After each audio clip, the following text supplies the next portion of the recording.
Chuck Holmes was a gay adult film pioneer and gay rights activist who founded Falcon Studios in 1970 and reshaped the golden age of gay porn into the industry it is today. Widely acknowledged as the best erotic gay video of all time, The Other Side of Aspen, Falcon's 1978 hit, became an instant classic and spawned several sequels and remains a bestseller. Yeah, move your eyes to the left. That's right. Now put your arm up like a victor. Great. Great. Oh, I just ran out of film. I'm sure I got what I needed. Looks real good. Real good. If there ever was a superstar that is well known, much loved, and remembered today from the golden age of gay erotica, that superstar is Al Parker, the epitome of the everyman who can fit into any scenario. Al Parker became an instant eye-catching success after posing for the very magazine company that years earlier had begun his own sexual awakening. On this episode, we're going to celebrate Chuck Holmes, an innovative businessman and filmmaker who through his studio and philanthropic efforts recreated gay identities and got involved politically to raise awareness to issues in the gay community. We're going to take a look at The Other Side of Aspen, a successful gay erotic film considered above the rest that was actually inspired by a ski trip. We're going to celebrate Al Parker, a once-in-a-generation model, erotic film star, director, and activist who, during a horrific time in our history, advocated for safer sex practices before his own sudden supernova. This is Demystifying Gay Porn. My name is Ike Grande, and if you watch gay porn, I've definitely helped you get off.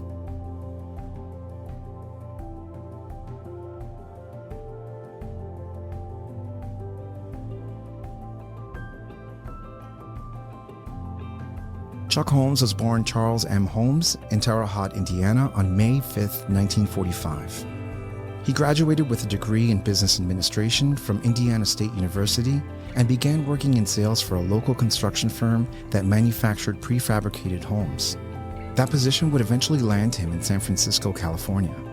While directing the West Coast office of this company's sales operation, Holmes began moonlighting for a friend who needed his business skills to keep an adult film company afloat. The country would soon be hit with a recession, and Holmes would lose his job after a drop-off of homes being purchased or built. John Travis, a pioneer and veteran of the adult entertainment industry, had met Holmes through director and erotic filmmaker Jay Bryant. Travis suggested that Holmes start a mail-order business selling gay hardcore films. Holmes opted in and thought he can do this for a couple of years and then return to the corporate world. He borrowed some money, purchased a mailing list and loops made by John Travis and his company Telstar, and from there, Holmes would launch Falcon Studios in April of 1970 with Travis as his co-founder.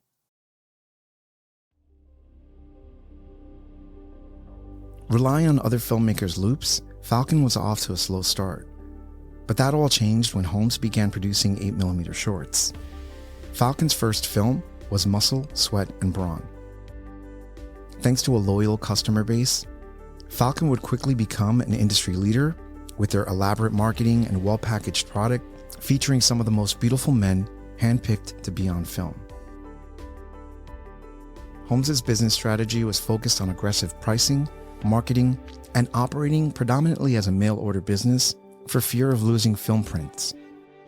When the market shifted to home video, Holmes was able to capitalize on the fact that many smaller companies were unable to meet the customer demand that surfaced in the early 1980s. Where Holmes and Falcon Studios succeeded, many smaller companies went out of business.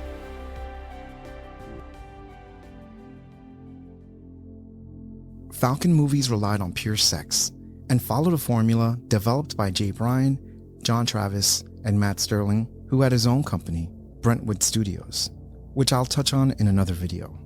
Falcon movies were pretty much run-of-the-mill in the beginning, but featured good lighting, personal sexual themes, a music soundtrack, and of course incredibly hot men that became an industry template and something customers came to expect from a Falcon production. The models for Falcon were predominantly white, all-American young men. They adopted a hyper-masculine look, featuring models with mustaches, flannels, and jeans, and then shifted in the 1980s to clean-cut, shaved bodies, tans, and slim builds. This change made people see the adult entertainment industry as a bit more polished than its golden era.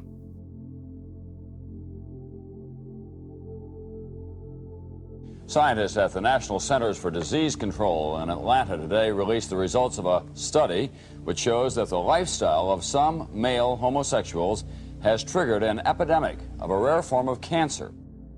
By the early 1980s, AIDS had reared its presence into the psyche of gay men and their community. By the mid-1980s, broader communities began to feel the effects, and we were now in the cultural epicenter of the AIDS epidemic. It would change every single thing about the adult entertainment industry. Moreover, it would decimate the gay adult entertainment industry. Some studios shut their doors due to societal and financial pressure. Porn, gay porn in particular during the AIDS epidemic, was just about the only sex many people who were afraid to go out and have sex with somebody else were having. Porn was now again going to be a reflection of society, one that now had safe sex or risked losing their life. Holmes and Falcon Studios were one of the last studios to adopt safer sex practices on their shoots. The studio took what they believed were preventative measures, only to finally join the rest of the industry and feature condoms in their videos and becoming a leader in safe sex portrayals. Business grew, and Falcon added new production lines nationally and internationally. I'm Chuck Holmes. I'm from San Francisco, and I'm glad to be here in Washington. This is the first time I've ever marched for a cause in my life. I waited a long time, 48 years almost, and I'm here, and I'm glad to be here. The spirit's very high. Everyone's very motivated, and yet very civilized. I know there's people that's not rowdy. It's very safe. We're just glad to be here. I hope America wakes up and gets our message. Later in his life, Holmes became very active in funding AIDS foundations and research, the Human Rights Campaign, and a major contributor to the Democratic Party.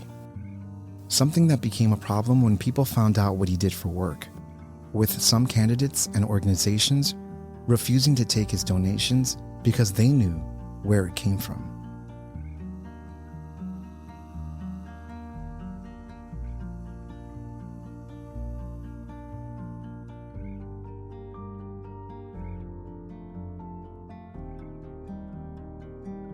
Holmes contracted HIV/AIDS early on during the epidemic. Later in life, he would develop liver issues.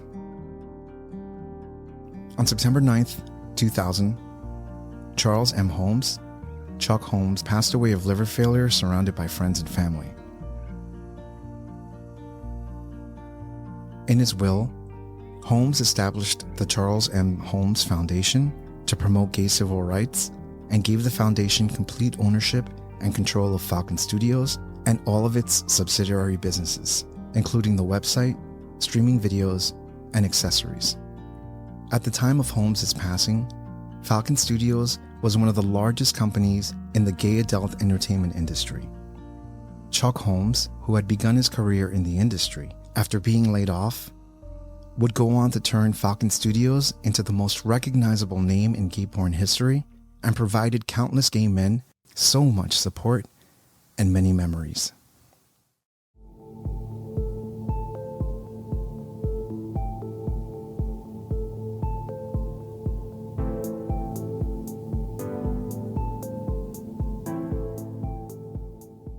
Chuck Holmes had launched Falcon Studios in 1970. By 1977, it was a success, and he and the rest of the team at Falcon were planning to bring together the biggest stars of the gay erotic world and pack them into their next release. They wanted Casey Donovan, who shot to gay porn stardom thanks to Wakefield Pool's Boys in the Sand, Al Parker, a popular Cult Studios model, and a new but incredibly popular model, Dick Fisk.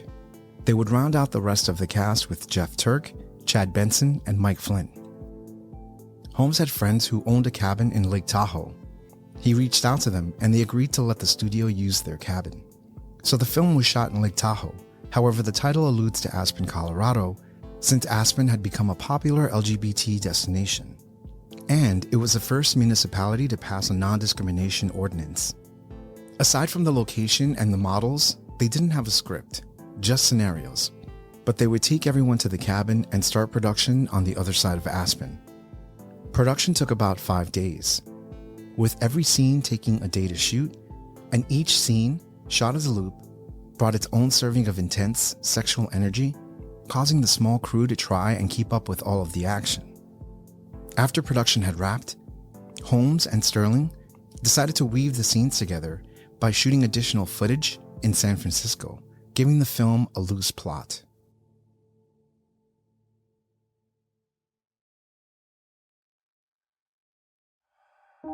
So The Other Side of Aspen is a Falcon Studios film directed by Matt Sterling, produced by Chuck Holmes, and stars Casey Donovan, Al Parker, and Dick Fisk, and shot in Lake Tahoe with supporting shots taken in San Francisco.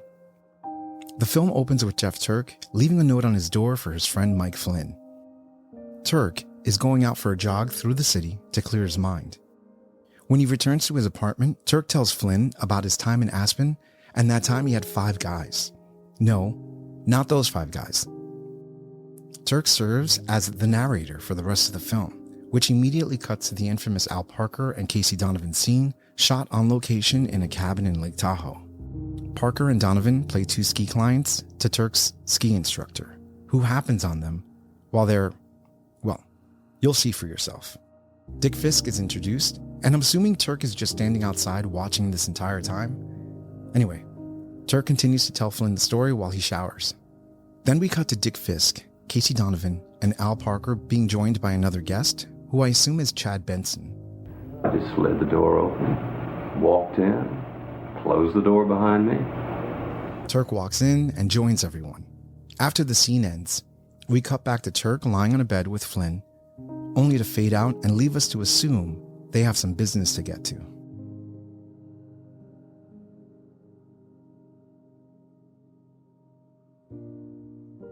The Other Side of Aspen was shot in the winter, early spring of 1978.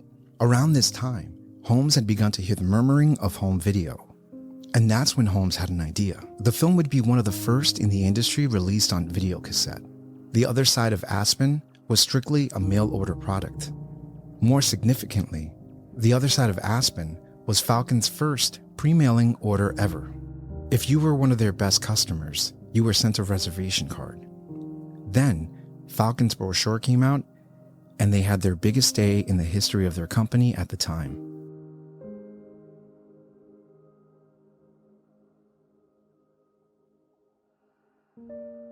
The Other Side of Aspen was a critical and commercial success, becoming the largest selling gay video in history at the time. Its release helped usher in a significant turning point in the industry. In an interview with Jerry Douglas, Holmes would go on to say this was his favorite of all Falcon films, containing a lot of Holmes's personal fantasies. From the perspective of John R. Berger, author of One-Handed Stories, The Other Side of Aspen can be seen as an important document to not only the all-gay environment, but the gay male psyche, which so desperately envisions such spaces where they can be free from the social oppressions encountered daily. The success of The Other Side of Aspen on VHS led to Falcon releasing most of their back catalog of films to video and make them one of the first studios to do so. The Other Side of Aspen was released on DVD in 2001 and remastered in 2014.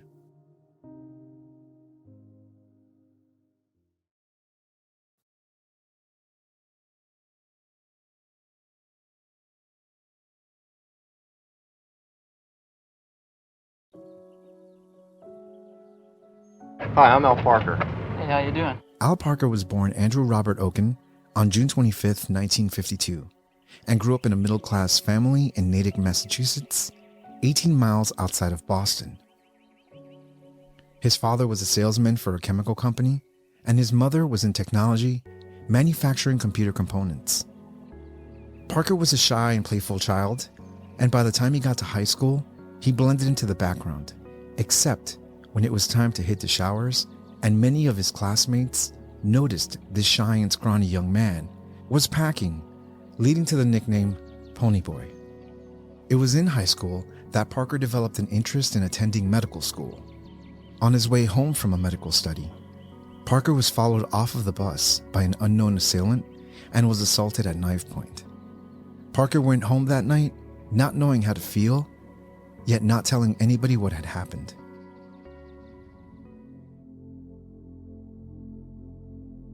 Parker's life would take a sudden turn when his mother lost her life to cancer after a short but aggressive battle. He enrolled in Boston University with a focus in medical studies and the hopes of being a doctor.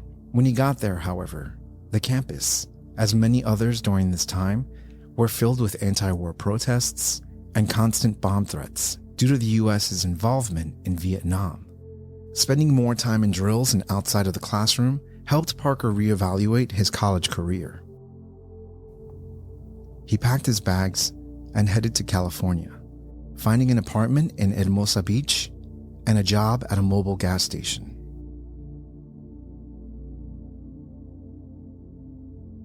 Parker's neighbors were young, gay, and butlers at the Playboy Mansion while Hugh Hefner, the publisher of Playboy magazine, was at the height of fame and throwing legendary parties.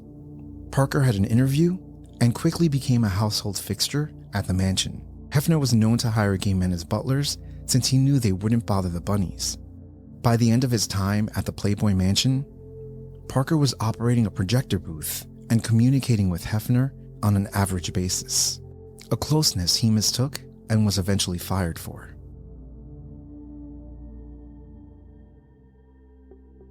Parker eventually began to explore his sexuality and moved into his own place.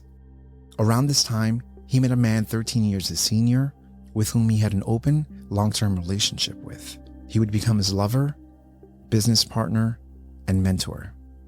Richard. I read a book by Michael Kearns called The Happy Hustler, and it was just when I was just coming out. It was one of the first gay things I had ever read, and it sounded to me to be quite interesting. I took the attitude that if you wanted to have an interesting life, then you had to take your hand into it and make it an interesting life. Parker decided he would like to try his hand at becoming a male hustler. Richard happened to know someone that Parker can speak with. While interviewing with this man, Parker was told that somebody may be interested in taking pictures of him. Soon after, Rip Colt would walk into their meeting and examine him and tell him he'd pay $50 for his time. On the day of his shoot, Parker arrived to Colt's house, where he was greeted with the question, "Are you sure you want to do this? Because after you stand in front of this camera, your life will change and there's no turning back." And truer words could not be spoken to a Mr. Al Parker.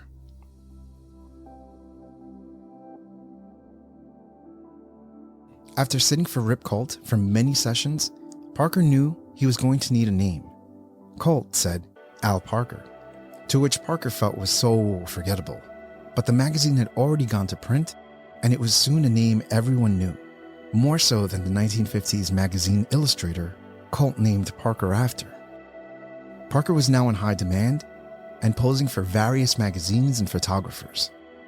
And although Parker didn't fit the type of other Colt models, he surely made up for it with his big personality. In 1976, Parker met Matt Sterling, a young director for Brentwood, and made his film debut in Challenger. That experience was so bad it was almost his last film, as he found out sometimes having sex for film is not fun. Parker was able to use his success posing for Colt to convince the photographer to put him in one of his films. The film would be called Shoot, an instant classic. Parker followed that film with Timberwolves, again with Colt, and finally, Hand Tool. From there, Parker was approached by Falcon Studios, another growing erotic film company, where he starred in 3 loops: Weekend Lockup, Rocks and Hard Places, and Taxi. The fame was there, and Parker was everywhere, but the money really wasn't. Parker and his partner had a side wallpaper removal business that would inevitably provide them the funding they needed to start their own studio. Before that, Parker would star in Heavy Equipment and a little film called The Other Side of Aspen. That film would solidify his star status and help him finally found Serge Studios.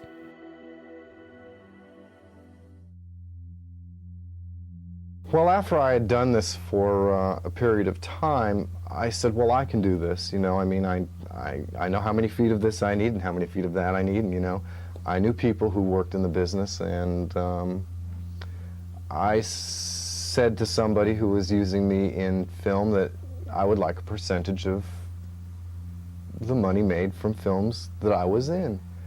And got an unequivocal no. And said, well, I'm going to go do this on my own then. And he said, yeah, sure, go ahead, try. And Steve and I started Serge Studio. For Serge's first film, Parker and his partner met a man who said he was a producer and agreed to produce if Kip Knoll was in the film. Parker would star, produce, and direct. Hi, Kip. This is Al Parker. Oh, you're busy. Oh, you're fucking this early in the morning, huh? Oh, okay. Don't call me back. I'll meet you on the beach at the lifeguard station in about 45 minutes. It's kind of important. Okay, thanks a lot. Bye. When filming wrapped, Parker and his partner would spend every dime they had buying out their other producer. Now, with everything riding on this film, Flashback had to be a success. After editing and finishing the film, Al Parker's Flashback premiered at the 55th Street Playhouse. Serge Studios was now a promising new studio. Serge's next release was Turned On, directed by Steve Scott. Turned On also had a theatrical release, but times were changing and theater rentals were high. Parker and his business partner gave a studio called Le Salon the distribution rights to Flashback and Now Turned On. They later agreed to have Le Salon fund their productions in exchange for video distribution, with Serge maintaining the movie rights and magazine franchise. A deal Parker was quoted as saying, "I've made 21 movies now, and I've been fucked 21 times." Needless to say, they would never sell their video rights again. Serge, a small studio run by two partners, would end up making a string of great films as the beginning of the new decade began to take shape.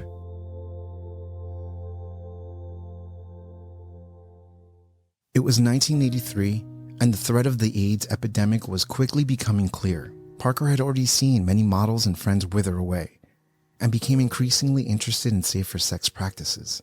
In 1986, during one of their road trips, Parker's partner had a terrible cough he couldn't shake. When they got back home, Richard went to bed and never got out of it.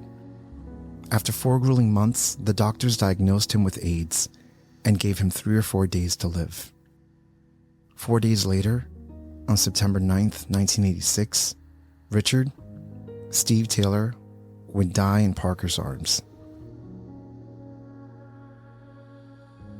Richard's death would almost unravel everything Parker knew. This wasn't only his business partner, this was his lover, his companion in life. Soon after, Parker would also come to find out he contracted HIV. Lost in his thoughts, Parker began to focus his attention on the adult entertainment industry. There, he was an icon, but the industry was ignoring the AIDS epidemic. So after a long stage of grieving and realization, Parker began to move forward. He sold the rights to 10 Serge films he exclusively owned for $10,000 each. And Parker would also make safe sex videos that would be attached in front of all participating gay porn films. All of his later films for Serge included and mandated safe sex practices, which nearly destroyed his business. People simply didn't want to think about AIDS.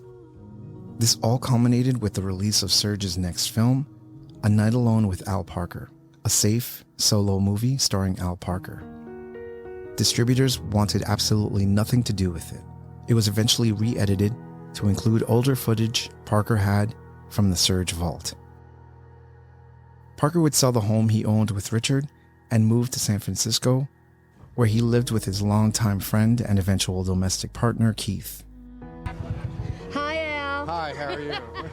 How you doing? All right. Are you having a good time here at the festival? I'm having a great time. Now tell me something about your new haircut here. Oh. But I gave him. He gave it to me. It looks great. I Well, think thank it looks you. great. Thank you. Clean cut, all-American guy. Back to the clean-cut, all-American guy look. Slowly, Parker began moving away from industry work to take more of an activist stance, helping raise money for AIDS-related causes.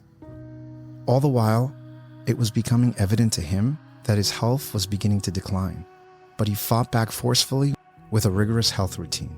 He was asked by Falcon Studios to be in a film called Overload, released in 1992.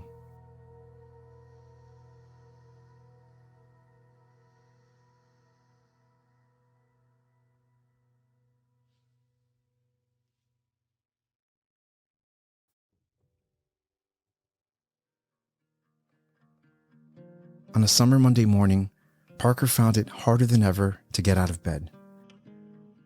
His partner Keith helped him out of the bed and ran a bath. Parker fell into the bathtub and was there for nearly an hour, too weak to pick up his own body. Keith rushed him to the hospital. 10 minutes later, he was gone.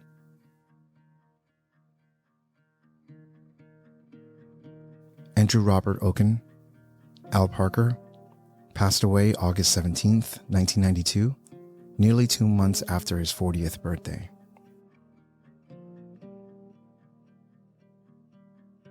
Everyone, from industry friends to acquaintances to family, remember Parker as one of the kindest and compassionate human beings that they've ever encountered. A generous man and a successful and innovative filmmaker. And to some, the greatest porn star of all time. For me in particular, I know that a lot of the people that do these films are exhibitionists. I felt that if I could do these films and not feel self-conscious in front of the camera, that somebody could ask me to be Bozo the Clown, and I shouldn't feel funny doing it after, exposing yourself so completely to a camera. Al Parker is still very much with us. In an industry that churns out scene after scene, movie after movie, day in and day out, the films and scenes of Al Parker are still rated among the most legendary. You can still Google an image of Al Parker and immediately be met with his unique beauty. Weeks after he exited this life, his ashes were scattered on San Gregorio Beach, where he wanted to be. You've been watching Demystifying Gay Porn. I'm your host, Ike Grande. Demystifying Gay Porn can be found on every podcast directory as well as YouTube. Demystifying Gay Porn is on X, Facebook, Instagram, Substack, Threads. And if you like what you're watching or listening to and want to be a part of the process, head over to patreon.com/demystifying gay porn, where you can support this podcast and YouTube channel, and I can continue making content like you've just enjoyed. As always, don't forget to subscribe, give this video a like, leave a comment, and let me know what else you'd like me to cover. This is Demystifying Gay Porn. My name is Ike Grande, and if you watch gay porn, I've definitely helped you get off.